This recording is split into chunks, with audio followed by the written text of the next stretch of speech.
Hey guys, what's going on? Doky9889 here, and today I'm starting actually a new series. I've been getting a lot of questions revolving how to start a server on Minecraft Xbox 360, how to stop griefers, how to get people to join, how to have good internet connection. There's a lot of questions that come up if you're considering on starting your own Minecraft Xbox 360 server.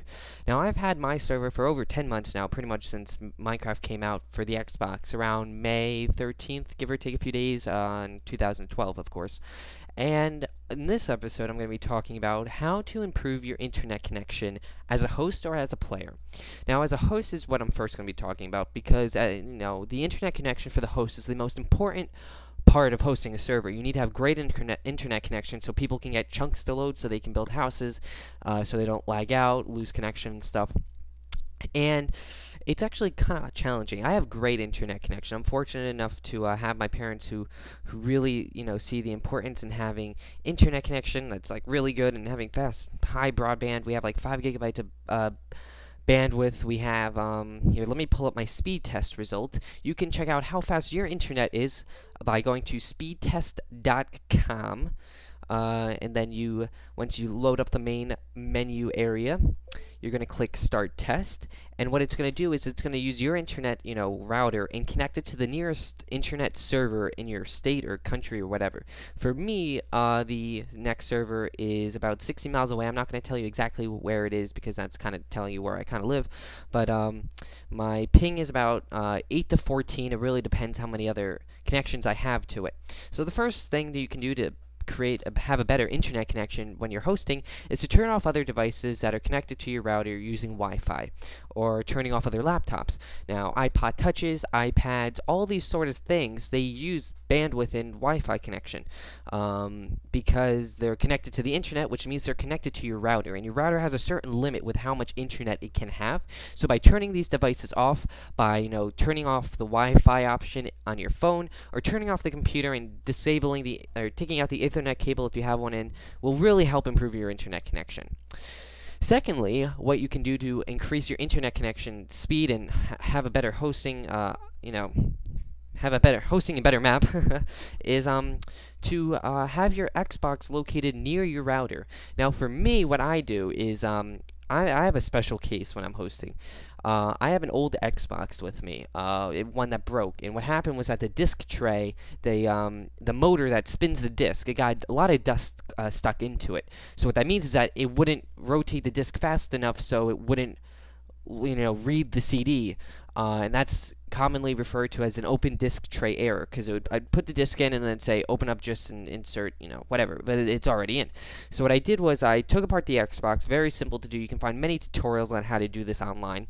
I took out the disc tray because the disc tray takes up a lot of energy and it really overheats your Xbox.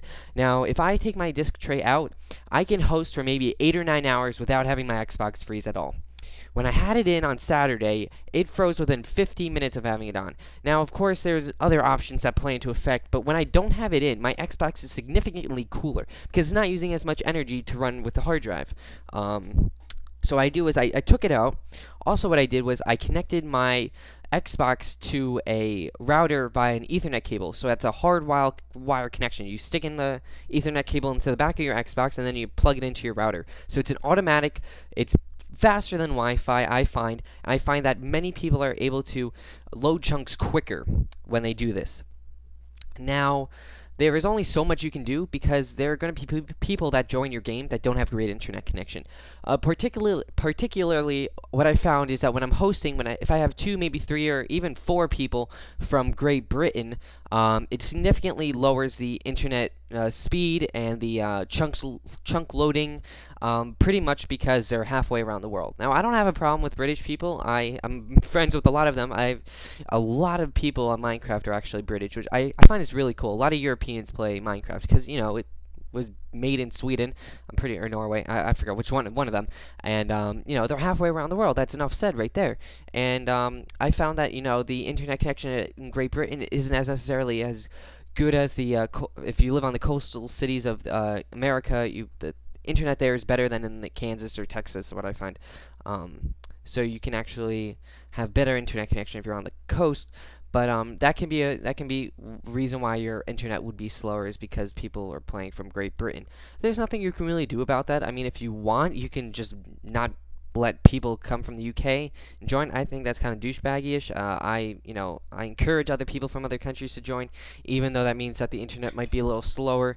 But that's another reason. Other people connecting to your game could have an effect on other players as well. What I've also found is that particular people that are on my friends list, whenever they join, other people start lagging out, and that can also be a problem. So I do try and keep, it's public, so, but I am aware of the situations with other people joining that might not have great internet connection. Those are the three main ways you can increase your internet speed. For people that are having a lot of laggy issues when playing on your map, ask them to restart their router as well, and they can do step 1 as well with turning off other devices on internet. Besides that, that's really all you can do. There's not much else you can do. This part of the game is that's what happens. I'm not entirely sure why chunk loadage is so slow compared to other block building indie games like Castle Miner or other games like that. I find that those games load significantly quicker. However, they're not as in high definition. They're a lot less bytes or memory to load for the chunks. But there's other options. Also, we're looking into Xbox, Minecraft and 4J are looking into bringing servers, like 24/7 dedicated servers, instead of like Xbox hosting servers, to Minecraft Xbox 360 in the future. Not nowhere near now, but maybe in August or September. Really depends if they release another Xbox 720 or whatever they're going to release to. So that's really all I got to say. If you have any more questions regarding connection speed, please leave your question or comment in this comment section below. And then, as always, please make sure you give this video a like if you found this information helpful. And if you want to stay up to date with more Minecraft Xbox 360 related news, map reviews, Let's Play videos, server updates, and tutorials on how to make your internets faster and starting up your own server, please make sure you subscribe to my channel, Doky9889. And as always, have a great day, guys, and keep building.